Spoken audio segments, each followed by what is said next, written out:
নমস্কার বন্ধুরা, কেমন আছেন সবাই? টিনা লাইফস্টাইলে আপনাদের স্বাগতম। এই যে দেখতে পাচ্ছেন, এটা হলো শুক্রবারের একটা ব্লগ। আপনাদের সাথে শেয়ার করতে একটু দেরি হয়ে গেল, এডিটিংয়ের জন্যই মূলত। এই যে তারপরে আর কি আমার বরের বন্ধু মাহবুব ভাই আর আপুর সাথে মাহবুব ভাইয়ের ওয়াইফ আর কি আপুর সাথে আমরা একসাথে বের হলাম। কোনো প্ল্যান ছিল না আর কি, হুট করে বললো যে আজকে আবহাওয়াটা অনেক ভালো, চলো আমরা একটু আশেপাশের থেকে ঘুরে আসি, বেশ ভালো লাগবে। রকি ভাইয়ের এক বাড়ির পাশেই আমরা গিয়েছিলাম আর কি, নড়ালের ওদিকে। আর এই যে দেখতে পাচ্ছেন, মেয়েটা কিন্তু গান গাচ্ছে, গান গাইতে গাইতে যাচ্ছে, পিছনে ওর বন্ধু বান্ধবী বসা আর কি। ও মানে দুজনে বেশ ভালো একটা সম্পর্ক, দুইটা মেয়ের আর কি। এই যে একটু পরেই তারা বের হয়ে যাবে, আমরা একসাথে আর কি, ওরা খেলাধুলা করবে। মানে খোলা জায়গা পেয়ে অনেক আনন্দ করেছিল ওরা। তারপরে আর কি মেয়েটা আর কি বমি করে দিয়েছে, তাই আর কি আমরা একটু দাঁড়িয়েছিলাম। তারপরে আমরা যে জায়গায় যেতে চেয়েছি সেই জায়গায় চলে আসলাম। আসলে এখানে আর কি রকি ভাইয়ের বাড়ির, তার বাড়ির আশপাশটা অনেক সুন্দর, বাঘারপাড়াটায় জায়গাটার নাম আর কি। এই যে দেখে সেদিনকে মেঘলা মেঘলা ছিল, এত সুন্দর লাগছিল বৃষ্টিতে। তো 2 দিন বৃষ্টি হইতে গাছপালাও এত পরিষ্কার হয়ে গিয়েছিল, মানে এত ভালো লাগছে মেঘলা মেঘলা, আর একটা ঠান্ডা বাতাস, খুব ভালো লাগছিল দেখতে।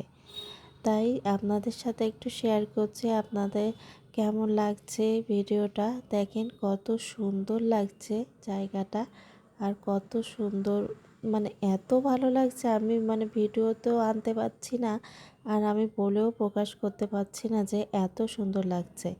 আর এই গাছে এই এলাকাটায় দেখলাম যে কাঁঠাল হয় অনেক, মানে শুধুই গাছে অনেক কাঁঠাল, কিছু দূর যেতে যেতেই মানে একটা গাছে না হলেও 20-30টা কাঁঠাল হয়েছে।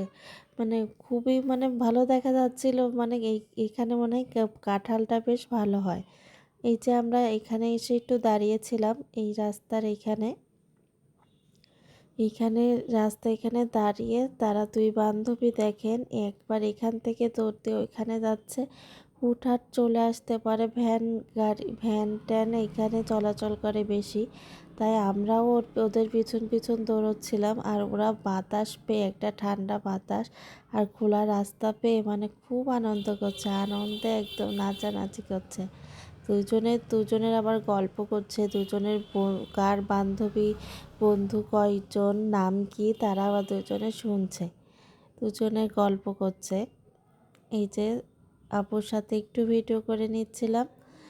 এই যে আমরা ভিডিও করে নিলাম, বাতাসও হচ্ছিল অনেক, ছবি তো ভিডিও করা যাচ্ছিল না, অনেক বাতাস, আর একটা ঠান্ডা বাতাস বইছিল, বেশ ভালো লাগছিল। প্রকৃতিরই যেন আমি সেদিন আর কি বেশি ভিডিও করেছিলাম, মানে এত ভালো লাগছে, এত সুন্দর, মানে আমি বলে বোঝাতে পারছি না যে এত সুন্দর।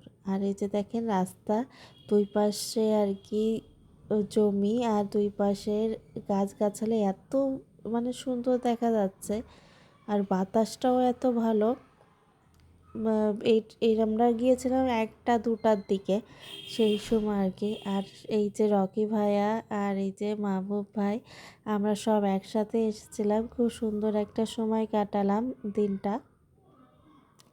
এদিকে ভাবি আপু বলছে যে রান্না করতে করতে চলে আসা, আমাদের কোনো প্ল্যান ছিল না, মানে হুট করে বলছে, রেডি হয়ে চলে এসেছি, মানে কি করব। আর এই যে দেখেন দুটোতে দৌড়চ্ছে, সাথে সাথে সবাই দৌড়চ্ছে।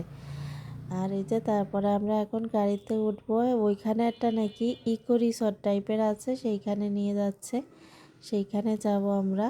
আর এই যে মেয়ের সাথে একটু ভিডিও করলাম, সবার সাথে একটু ভিডিও করে নিলাম, সবাই একসাথে গাড়িতে উঠেছি। এই যে সবাই একসাথেই আছে আমরা সবাই। তারপরে আর কি ইকো রিসর্টে গিয়েছিলাম। এই যে ইকো রিসর্টটা মানে বেশ আর কি, রাস্তার দুই পাশ দিয়ে গাছগাছালি, চিকন রাস্তার, এইটালে অনেক বড়, অনেক দিনের 3টা বট গাছ টাইপের, সেইখানে এটাই নাকি ইকো রিসর্ট।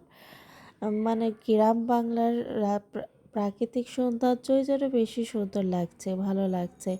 এখানে অনেক মানে হিন্দু ধর্মাবলম্বী যারা আছে তারা নাকি পূজা দিতে আসে। আমি একজনের ব্লগে দেখেছিলাম এই জায়গাটা, মানে এত সুন্দর মনে হচ্ছিল সে শাড়ি পরে আসলে যেন বেশি ভালো লাগতো, মানে ছবিগুলো বেশ ভালো আসতো। তাই আফসোস করছিলাম যে একটু শাড়ি পরলে বেশ ভালো লাগতো দেখতে, ছবিগুলোও বেশ ভালো হতো। পরে একদিন কোনো এক সময় হবে। এই যে দেখেন কত সুন্দর, আর এই গাছগুলোর নাম কি ঠিক আমি আখ গাছ মনে হয়, ঠিক বলতে পারবো না। আর এই যে আমি একটু ভিডিও করে নিলাম, আপনাদের সাথে শেয়ার করলাম।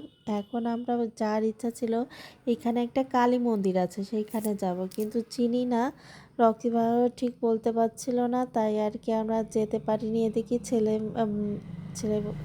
এদিকে মেয়ে দুইটারও খিদে পেয়ে গিয়েছে, 2টা 2:30 বেজে গিয়েছিল। তাই ভাবলাম আমরা বাইরেই আজকে খাওয়া দাওয়া করি আর কি। তাই আর কি আমরা বাইরে খাওয়া দাওয়া করবো। আর রকি ভাইয়া পাশে এক জায়গা থেকে চা নিয়ে আসছিল, আমাদের জন্য ভালো মনে করেই নিয়ে এসেছে, কিন্তু চাটা এত তিতে যে খাওয়া গেল না, মানে খাওয়া যাচ্ছে না, যে এত তিতে, সবাই খেয়েই যেন এক করে ফেলিয়ে দিচ্ছে। আর আমি একটু চায়ের ভিডিও করলাম, আপনাদের সাথে শেয়ার করলাম। আমরা পরবর্তীতে যা করলাম সেটা আর কি আপনাদের সাথে পরে শেয়ার করব, আপনারা দেখতে পাবেন। আর এই যে হাঁটছিলাম তাই একটু ভিডিও করলাম। এখন আমরা খেতে যাব, নড়ালের ওদিকে যাব, একটা রেস্টুরেন্ট আছে সেইখানে আর কি বন্ধ শুনলাম, শুক্রবারে অনেক দোকান বন্ধ। তাই আর কি যশোরে এসেই আমরা কাচ্চি ভাইতে খেয়েছিলাম। আর কাচ্চি ভাইয়ের ভিডিওর পরবর্তী ব্লগটা আপনাদের পরবর্তী ছোট্ট একটা ব্লগে শেয়ার করব। আর 2টা মেয়ে তো মানে এত দৌড়োদৌড়ি ক্লান্ত হয়ে গিয়েছিল দৌড়োদৌড়ি করে, তারপরে আর কি ওরা ঘুমিয়ে পড়েছিল গাড়ির ভেতর। তারপরে এই যে আমরা চলে এসেছি, পরবর্তী ব্লগটা দেখার জন্য আমন্ত্রণ রইল।